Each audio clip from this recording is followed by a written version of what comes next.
joins us right now to talk about the path forward for these schools and others. I'm going to put this in the sort of governance category.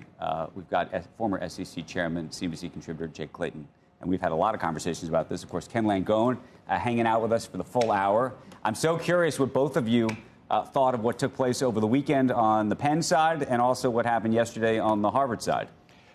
So look, let's talk about going forward here, because we've obviously had governance change at Penn, or at least leadership change. But are we going to have change on campus? And look, I think Liz Magill, no one thinks Liz Magill is an anti-Semite. Everybody thinks Liz Magill is a fantastic scholar, but she wasn't hired to be an agent of change. She wasn't hired to be an agent of self-reflection. Universities need self-reflection and change. We still have, the anti-Semitism problem hasn't changed. Right. The preferred speech problem hasn't changed. What I would say is the isolation problem hasn't changed. In fact, we've seen it in some of the press reports where faculty are saying, who are these trustees to raise their voice and say, hey, there's a problem on your campus, you need to do something about it? Well, I'll tell you who the trustees are. They're the people with a fiduciary duty. They're the people who have the responsibility to look at whether the university is delivering on its mission. And I think we all know that they're not doing a good job. Ken Langone, should Claudine Gay keep her job? No. No. No, absolutely not. She especially. She should be most sensitive by virtue of her race and the history there. I think when somebody says something as horrible as what was said, I would say, you're out, sue me, I'll take it all the way to the Supreme Court. I may lose, but you're going to go through a lot of anguish, and I'm going to let the world know we won't tolerate that kind of thinking and that kind of behavior. By the way, Jay, too many trustees are afraid of not being a trustee. The dynamics of being a trustee, the most important thing for a board member or a trustee to be, not be afraid of being fired. Call them as you see them and do the right thing. There's too much of this recognition of status by putting somebody on the Harvard board or the Bucknell board or the Penn board. They failed. You've had some experience with this, Ken. At Bucknell, you got involved. Oh, I got what's it called? The Open Discourse Open Discourse Coalition. I went, and by the way, our president there is fabulous. Mm-hmm. I went to them and I said I was very concerned about the kids hearing one side of issues, and I wanted us to. There's a fellow by the name of Robbie George at Princeton. He did it there. Charlie Johnson invited me to a lunch with him. I heard it and I said, "This is what we ought to do." I went to John Brobman. I said, "John, this is something we got to do. Let the kids hear both sides of the argument. Let them make up their own mind, but let them hear both sides." He was for it. There was pushback from the faculty for obvious reasons. Mm-hmm. They didn't do it. We set it up independent. It's thriving. In fact, now John and I are working on how do we integrate it into Bucknell, because it is doing well. No, and it's so important. I've taught at Penn for over 10 years. Right. I can tell you that the students are not ready. They self-censor in the first few days of class. I'd say the first 5 or 6 days of class. Right.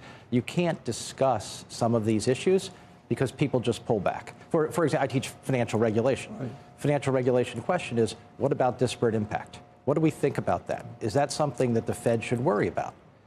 That's a question that if I ask in the first 2-3 classes, crickets.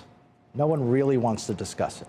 Because, you have to... What do you mean? Because people are afraid that something they say may result in them being canceled. Probing a question about, how much we take race and other factors into account in setting financial policy is a sensitive issue in a college classroom until you get there, until you get people to open up. Let me ask you a question. And I think it's actually a very complicated question with not a straightforward answer, but I'll ask it. Mm-hmm. Which is, I think we'd all agree that genocide to Jews as a comment is abhorrent, okay, and should not be something that would be allowed on the campus policy, at least in my campus policy. Right. Okay. Right. At the same time, part of the argument that I think you're making and that has been made is that there is this cancel culture based on what you say. Yes. Okay. And now you see where I'm going with this. Mm-hmm. So the question is, are we asking for language that we like, that I might like, but maybe not other language that I don't like? Or are we saying, Are we saying it should be a free speech, whatever you want situation on campus, which then unfortunately might allow some of this abhorrent conversation, or should it be a more restricted speech? But it might include what I just said that is abhorrent, but it might also include something that you may not think is appropriate. Let me see what I'm saying? Yeah, let me give you a straight answer.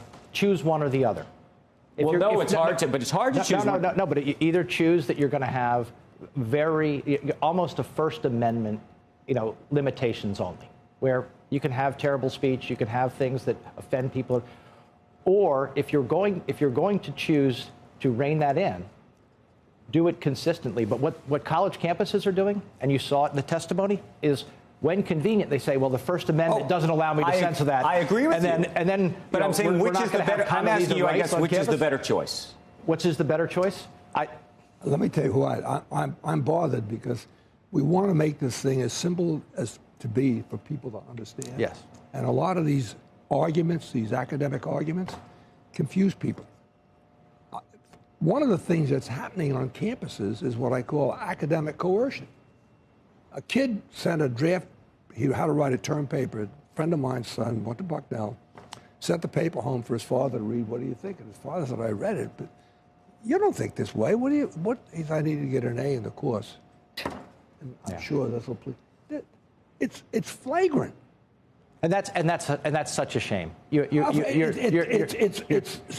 paralyzing academic thought. Right. You're saying what you don't believe because you need to get along. That's the whole point. That's the whole thing, Jay. And I'm sorry. I think we have to disregard the constitutional rights of free speech on issues. How could anybody say anything so horrible as from the sea to the river, whatever the hell it is?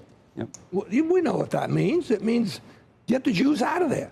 So getting back to where you were, take the First Amendment and then bring in this speech that we know is abhorrent. And you know what? We can identify it.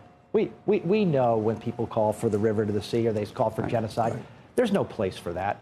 But there certainly is a place to discuss many of the issues that people on campus are afraid to discuss.